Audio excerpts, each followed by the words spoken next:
El Consejo Cívico de las Instituciones Laguna y Frecuencia Igual presentan Laguna, ¿cómo vamos? Hola, ¿qué tal? Muy buenas tardes tengan todos ustedes, amigos que nos están escuchando a través de las diversas plataformas aquí en un programa más de Laguna, ¿cómo vamos? Programa en el que nos acompañan tres grandes figuras, tres grandes promesas del liderazgo de opinión y sobre todo tres grandes amigos que fueron mis alumnos y a los cuales tengo el placer de tener aquí en esta mesa de análisis, debatiendo, platicando sobre el balance que deja en temas diversos de la política del presidente López Obrador. Y es que recuerden que el día de mañana, 1 de octubre, es la transición del poder. Entra una nueva presidenta, Claudia Sheinbaum, y termina su sexenio uno de los presidentes más polémicos que hemos tenido en los últimos años, porque ustedes estarán de acuerdo conmigo, a López Obrador o se le critica o se le agradece, pero es un presidente que no pasa desapercibido. Y por esta razón yo quiero presentar a estos jóvenes tan talentosos que están en esta mesa. Comenzamos por allá, estimado Chava. Sí, bueno, mi nombre es Salvador Álvarez, yo estoy estudiando la carrera de Derecho en la Universidad Iberoamericana de Torreón y mi enfoque va precisamente al control de constitucionalidad y a todo lo que tiene que ver con la convencionalidad o los tratados internacionales. Cuando yo te dejé en la prepa eras un chamaquillo, sí, todo así, chaparrillo, y ahorita ya hablas como todo un abogado, calijo. Me da mucho gusto tenerte aquí en nuestro programa, Salvador, licenciado próximamente. Regina, bienvenida. Hola, soy Regina Hernández de la Universidad La Salle Laguna, estudio la licenciatura de Idiomas y Relaciones Públicas, 7º semestre, y mi enfoque es más a comunicación política y relaciones exteriores o relaciones internacionales, entonces me gustaría hablar de ese tema. Ok, vas enfocada en la parte de relaciones exteriores. Y la verdad es que también cuando te estoy escuchando ya te veo casi como toda una diplomática del Estado Mayor y eso me da muchísimo gusto, Regina. Próximamente. Y bueno, la tremenda Sofi. Sofi, es la segunda vez que te tenemos por aquí, me da mucho gusto compartir contigo el micrófono. Déjenme decirles que Sofi acaba de ganar hace unos días un reconocimiento como ciudadana distinguida. Sofi, ¿quién te viera, No, en la prepa todo un desastre, pero aquí ya toda una mujer hecha y derecha. Sofi, ¿cómo estás? Hola, muy bien, ¿y tú? Pues contento de tenerte aquí con nosotros. Yo igual. Bueno, yo soy Sofía Vargas, yo estudio Mercadotecnia en la Universidad Iberoamericana de Torreón. Y pues mi enfoque para esta mesa redonda en específico no tiene mucho que ver con mi carrera como tal, pero sí en un punto de crítica, tratando de ser muy objetivo sobre cómo ha sido este sexenio y cómo se viene el que estamos a punto de comenzar. Y pues nada, muy contenta de estar aquí para platicar. Ay, Sofi, pues bueno, vamos empezando con las preguntas, porque ya esto de la presentación, pues yo ya los conozco, ¿verdad? O sea, ¿para qué nos hacemos tan guaques? Vamos a lo que va. Regina, en tu opinión, ¿cuál es el balance que deja el presidente López Obrador en materia de relaciones exteriores? Si bien no nos deja en una posición difícil, sí nos deja en una posición muy incómoda, porque países con los que teníamos relaciones muy fuertes y tratados muy fuertes, ahora esas relaciones se han visto debilitadas. Además de que el sexenio se rigió por una línea de trabajo muy específica de Andrés Manuel López Obrador, en el que aboga por la no intervención, aboga por la libertad y autodeterminación de los pueblos, aboga por la solución pacífica de los conflictos. Entonces podemos decir que las relaciones exteriores tal cual no fueron una prioridad para este sexenio. Sí hubo, y unas salieron de manera desastrosa, otras de manera bastante limpia, pero en general la política exterior a comparación de otros sexenios no fue la prioridad de este sexenio. Entonces podemos ver situaciones como el conflicto que hubo con Perú, el conflicto que hubo con Ecuador, los conflictos que hay con Estados Unidos, en especial España. Con España ahora, pero vamos a eso poco a poquito. Pero en general, sí, o sea, el conflicto de España, por ejemplo, se viene desde 2022, que Andrés Manuel López Obrador pide que el gobierno de España se disculpe con los pueblos originarios, con los pueblos indígenas por toda la situación de la conquista, ¿no? Pero Es un tema complicado. Ajá. Es un tema complicado porque creo que en cuestión de relaciones diplomáticas no estamos en la posición de hacer reclamos, en especial por el tipo de relaciones que necesitamos construir a futuro. Pero sí, no, hay varias situaciones en las que al gobierno de manera internacional se le criticó. Por ejemplo, durante el sexenio de AMLO, el manejo de la pandemia. Hay que recordar que durante el sexenio de AMLO también nos tocaron 2 administraciones de Estados Unidos. Nos tocó la administración de Trump y nos tocó la administración de Biden. Okay. Entonces son polos completamente opuestos de lo que es Estados Unidos. O sea, un gobierno republicano, un gobierno demócrata, conflictos diferentes, el conflicto migratorio, todo lo del el muro, y por otra parte todos los conflictos internacionales con lo que ahora es Ucrania, Rusia, Palestina, Israel, en los que Estados Unidos declaró una posición muy a favor de ciertos países, en este caso de Ucrania y de Israel, y México se mostró muy neutral. Okay. Por ejemplo, México en la situación de Ucrania se declaró en contra y condenaba las acciones de Rusia, pero al mismo tiempo se opone con lo que está pasando ahora con el cambio de gobierno, porque invitaron a Vladimir Putin a la toma de protesta, ¿no? Contrario, por ejemplo, a lo que pasó con Israel y Palestina, que hace un año México se mostró completamente neutral al respecto, y los candidatos del momento, Xochitl, Claudia, se mostraron completamente neutrales al respecto.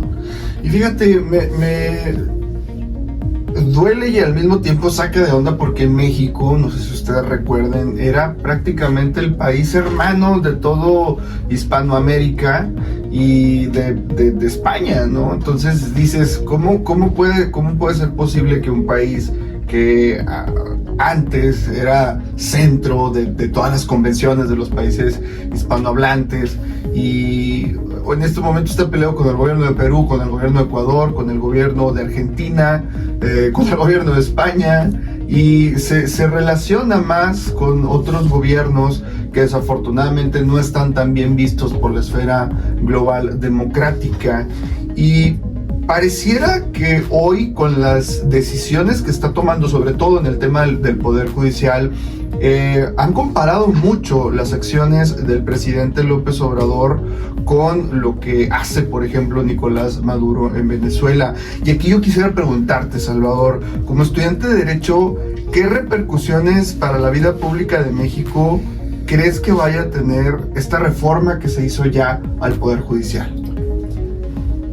Mira, pues en primer término, yo creo que vamos a vivir, si se llegan a hacer las elecciones de jueces y ministros y magistrados en 2025, una crisis logística terrible, porque aproximadamente se van a tener que imprimir 600 millones de boletas. ¿Cuántos? 600 millones de boletas. Madre de Dios. Que son más del doble de las que se imprimieron para la elección de el presidente el 2 de julio. Y que la mayoría van a acabar en la basura, seamos realistas. Exactamente, porque entre cada una de esas vas a tener que 200 candidatos, 300 candidatos para elegir para cada uno de los puestos. Entonces, en primera, la implicación logística es terrible, es enorme la cantidad de dinero que se va a gastar, porque no es únicamente en una ocasión, es 2025 y después en 2027. Entonces va a ser 600 millones de boletas 2025, 600 millones 2027. Pero llegando más al fondo del asunto, específicamente a la parte jurídica, la aplicación de jueces sin carrera judicial y de jueces sin una preparación previa dentro del propio Poder Judicial significa que nunca vas a tener la garantía que ya se tiene actualmente. Y esto lo he estado viendo en pláticas respecto de la reforma, en pláticas con otros abogados.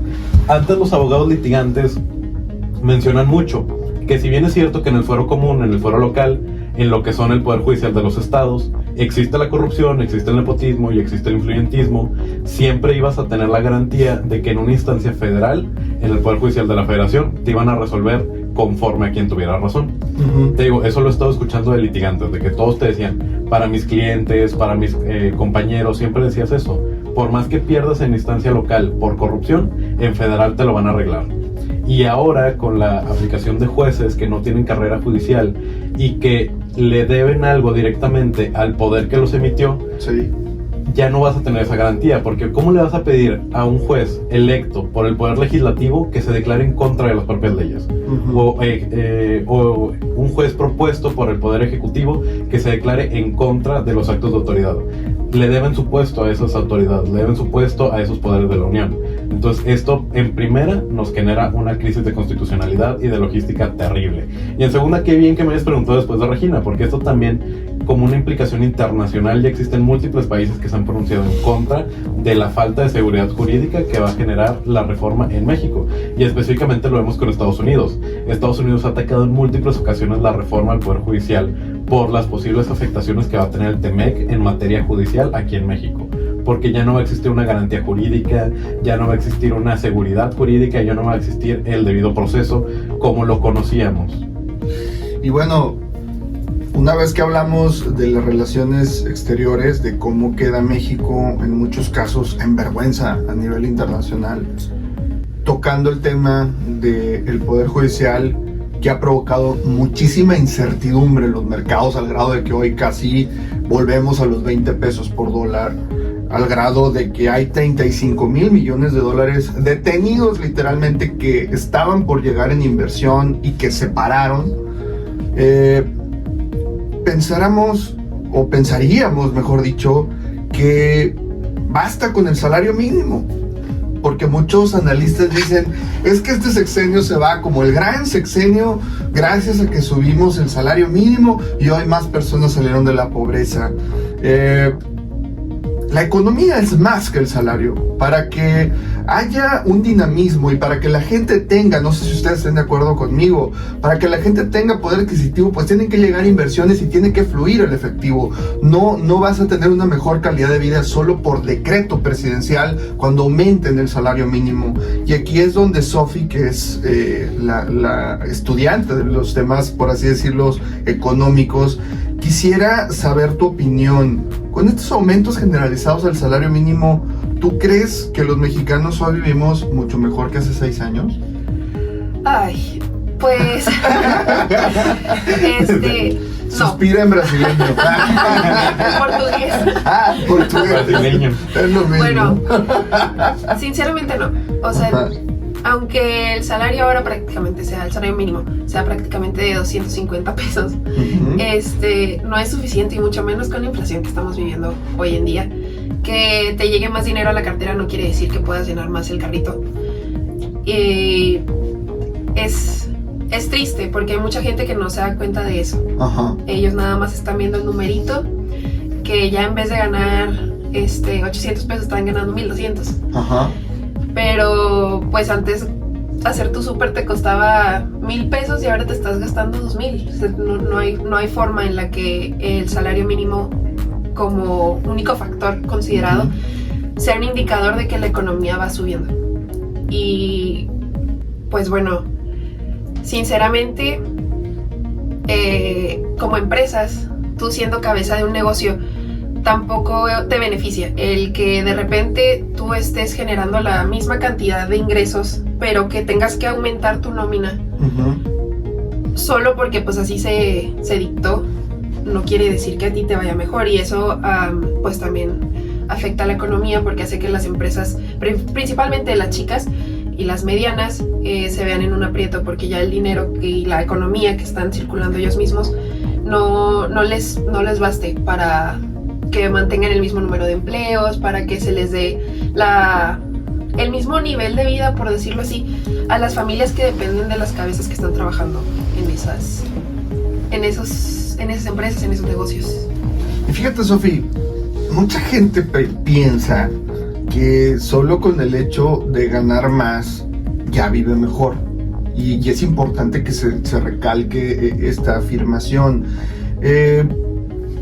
Aunque fuera de esa esfera económica que te dicen que ya estás mejor, y el discurso oficialista es: hemos sacado a tantas personas de la pobreza, hoy más gente gana más, y bla bla bla bla bla, se han olvidado de otros pequeños detalles, como es el entorno democrático del país.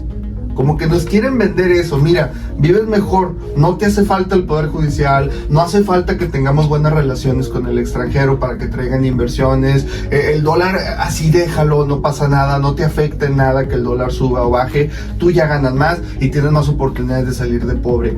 Nos hemos olvidado de las otras esferas, y aquí es donde a mí me gustaría preguntarles: ¿sienten ustedes que hoy vivimos en un país más democrático a comparación del México en el que vivieron sus padres cuando tenían su edad? Pregunta general. El que quiera responderla, adelante. Híjole. Híjole. Está complicado. Es Sí. complicado. La verdad no creo. Independientemente de que las elecciones se sigan haciendo mediante el voto, con ve y tacha tu casilla, Ujú. no creo que el poder de decisión sea el mismo Ujú. para los ciudadanos ahorita que antes. O que se le dé el mismo peso, y tampoco la gente creo que no se da cuenta de la importancia de salir a votar.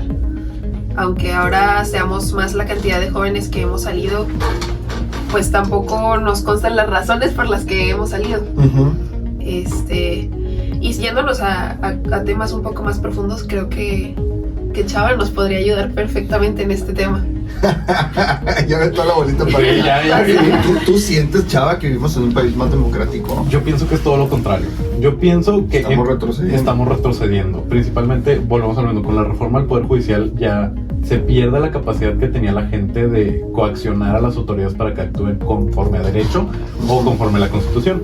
Y en un punto más allá vemos inclusive la desaparición de los órganos autónomos. Ujú. La desaparición, por ejemplo, uno de mis órganos autónomos favoritos era el INAI, por la Plataforma Nacional de Transparencia. Era lo mejor del mundo. Le puedes preguntar a cualquier dependencia cuántos lápices tenían Ajá. y te lo contestaban. Y ahora si se llegan a desaparecer, vamos a perder esa gran capacidad de transparencia, esa gran capacidad de información ciudadana que teníamos. Y esto, por supuesto, genera un obstáculo para la democracia correcta. Que también hay que irnos a la definición de lo que es una democracia. Ujú. Como se mencionó en una conferencia que se tuvo hace poco por un doctor de Derecho que invitó a una ministra, la democracia no es únicamente que el pueblo decida, no es únicamente darle todo el poder al pueblo. Dice, sí, la soberanía recae en los organismos electos por el pueblo, pero no significa esto que el pueblo, por el simple hecho de votar a quien le entrega ¿cómo se puede decir? Su mantenimiento, su manutención, significa eso que ya es una democracia, porque no, la democracia tiene aspectos, como los mencionó Sofi, de información y de responsabilidad ciudadana. Exacto. Quieren a veces hacernos creer que, como lo dijo Sofi, la democracia se sintetiza en dejar la boleta y ya. Y esto es muy importante porque nuestros papás lucharon literalmente en los 80s para que esa boleta fuera exactamente la que se contara. Antes pasaba mucho que los muertos votaban, los desaparecidos votaban, los que estaban en el extranjero votaban aunque no mandaran su voto, y pues la gente decía, bueno, ¿para qué voto si al final de cuentas va a ganar el PRI o va a ganar el partido oficial, ¿no? Que ahora parece que se está transmutando a un nuevo gran partido oficial, y mucha gente dice, ¿valdrá la pena salir a votar si ya todo el aparato estatal está dirigido a que gane? Ponga quien ponga, sea quien sea el candidato, va a ganar porque pues ese aparato ya está construido. Y nos olvidamos de revisar al candidato, nos olvidamos de vigilar a la persona que está en esa boleta, creyendo que solamente por ir a votar por el partido ya cumplimos con la democracia, y no, se nos olvida precisamente ese pequeño detalle. Regina, ya para ir cerrando, voy a hacerte la pregunta del millón. Y esto se lo voy a hacer a los tres, no se van a salvar.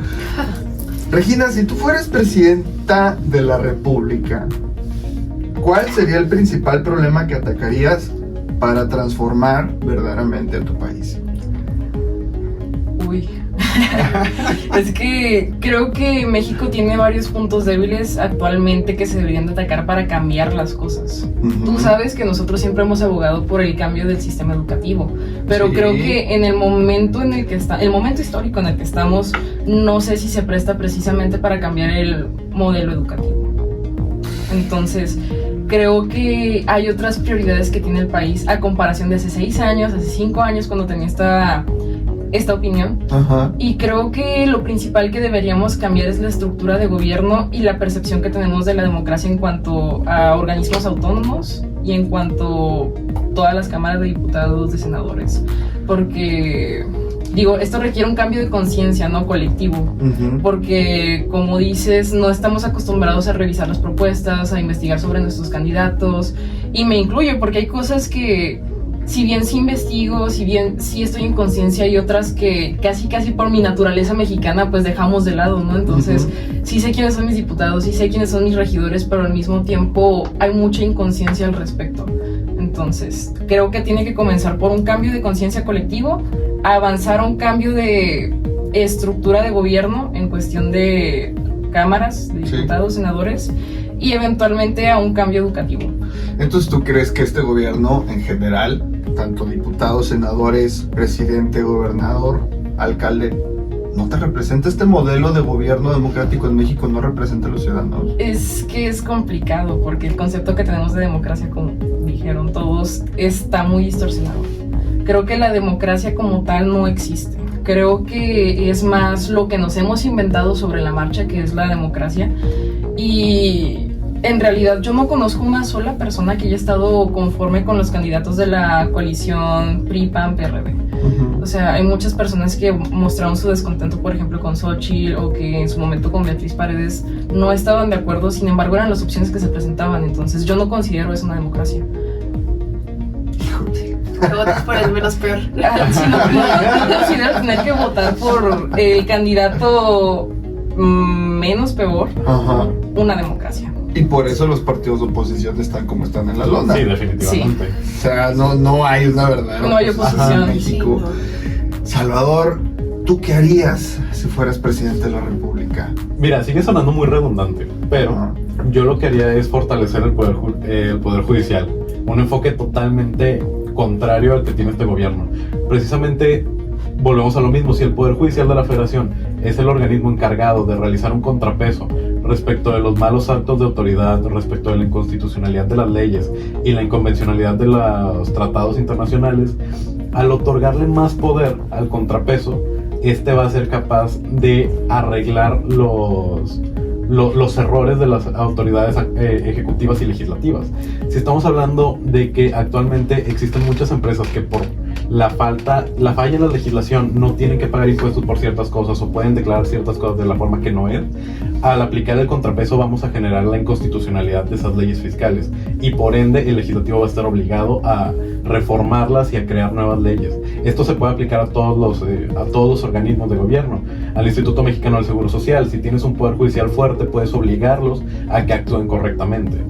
O sea, el Poder Judicial al final de cuentas vendría a ser el gran aliado de los ciudadanos, claro, y contra los atropellos de las autoridades federales convencionales. Definitivamente, y yo lo he visto, te digo, a lo largo de la carrera, a lo largo de mi trabajo, a lo largo de todo lo que llevo ya practicando, yo he visto cómo el Poder Judicial de la Federación no es un órgano parcial ni corrupto como el que te lo quieren vender, sino que es un órgano que hace que las actuaciones de los ejecutivos, las autoridades ejecutivas y las autoridades legislativas se ajusten a lo que es la constitucionalidad. Porque casi todos nos quejamos del Seguro Social, Claro. Casi todos nos quejamos del SAT, casi todos nos quejamos de los atropellos del Ejército, de los atropellos de la Guardia Nacional, nos quejamos de cómo a veces las autoridades no nos hacen caso cuando queremos ser escuchados. Pero no sabemos que tenemos esta herramienta tan importante, o teníamos, ya Sí. no sé cómo decirlo, que es el Poder Judicial, y no sabemos que tenemos una herramienta tan importante como es la Plataforma Nacional de Transparencia, o mejor dicho, que teníamos, porque también ya se quiere reformar para técnicamente extinguirlos y ponerlos al servicio del poder. Eso es lo que yo veo. Y comparto mucho esa postura que tú tienes de que para que exista una verdadera democracia tiene que haber contrapesos. Sofi, cierro contigo. Si tú fueras presidenta de este país, tu país, ¿qué? Es que viene llegando del extranjero. Sí, pongo en contexto al auditorio. Nuestra alumna estrella estuvo ¿en qué ciudad estuviste? En Porto Alegre. Porto Alegre, muy ad hoc a ti, porque tú siempre andas muy alegre.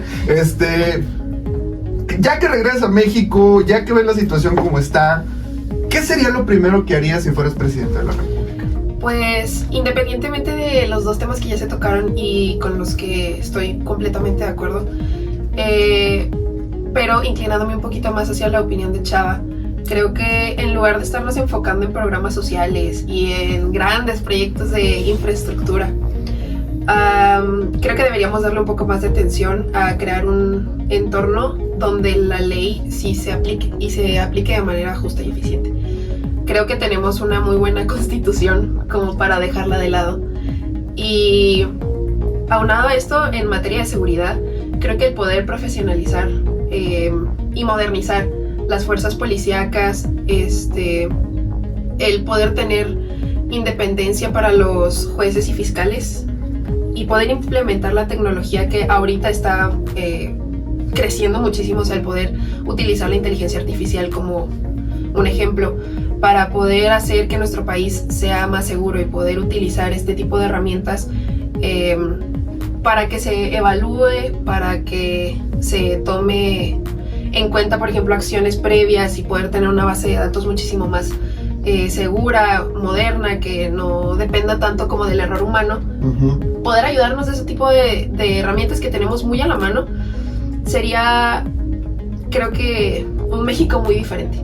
El poder tener todo lo que ya tenemos, sí, irlo tomando, ir construyendo la parte de la educación, de la parte de gobernanza y de la parte de seguridad, podría ayudarnos muchísimo. Y bueno, desafortunadamente se nos acaba el tiempo y quisiera despedir este programa con una invitación de ustedes a los jóvenes que nos están escuchando a través de la radio y a través de las redes sociales, para que tomen conciencia. Una frase si quieren, órale, pónganse las pilas, pero me gustaría que cerráramos con eso, algo que cada uno le quisiera decir a los jóvenes que nos ven. Empezamos contigo, Regina. Creo que si usamos tanto las redes sociales, si usamos tanto TikTok, Instagram, Facebook, Twitter, bueno, ¿quién es Twitter? X. Pero si usamos tanto las redes sociales, podemos cambiar el algoritmo para que nos enseñen precisamente más información, ¿no? Porque a mí me cuesta mucho, ya por TikTok y por los Reels, prestar atención, ¿no? Entonces, una vez que cambias tu algoritmo y que te empiezan a salir, no sé, Diario de Izquierda o Latinos, o sea, cuando te empiezan a salir más cosas es más fácil informarte y no te pesa tanto, porque creo que para los jóvenes en general es muy pesado tener que buscar información, tener que investigar, por ejemplo, en mi tema, quién es Juan Ramón de la Fuente, quiénes van a ser los siguientes secretarios, qué hizo Mario Delgado, o sea, todo ese tipo de cosas son muy pesadas de investigar, pero creo que si hacemos un uso correcto de las redes sociales y cambiamos los algoritmos a nuestro favor, es más fácil informarnos y por lo tanto es más fácil crear una opinión. Entonces, utilicen las redes sociales a su favor. Chava, rápidamente. Mira, muy rápidamente yo diría que se informen. Volvemos a lo mismo que dice Regina, no le crean a nadie, realmente cualquier persona te puede decir mentiras en una mañanera, todo el mundo puede perfectamente mentirte. Lo importante, yo creo, más en estos casos, es que la gente se informe por sí misma y se cree un criterio propio. La democracia surge, si es que lo podemos llamar democracia, a través de los criterios propios y no a través de la creencia repetitiva. Okay. Yo principalmente sería eso, que investiguen la Plataforma Nacional de Transparencia, que investiguen lo que hace el Poder Judicial, que investiguen todo lo que se va a perder si se llegan a realizar estos dos puntos y que sobre todo investiguen cuál es su función como ciudadanos en esta sociedad. Gracias. Sofi, rápidamente. Rapidito, crean en ustedes y crean en el poder que tenemos como jóvenes y como ciudadanos. Obviamente informarnos para poder utilizar ese poder que tenemos, pero creérnosla, porque siento que lo toman muy a la ligera. En general, todos nosotros los jóvenes no creemos que tengamos un poder de decisión en todo lo que está pasando, lo vemos muy grande, se me hace.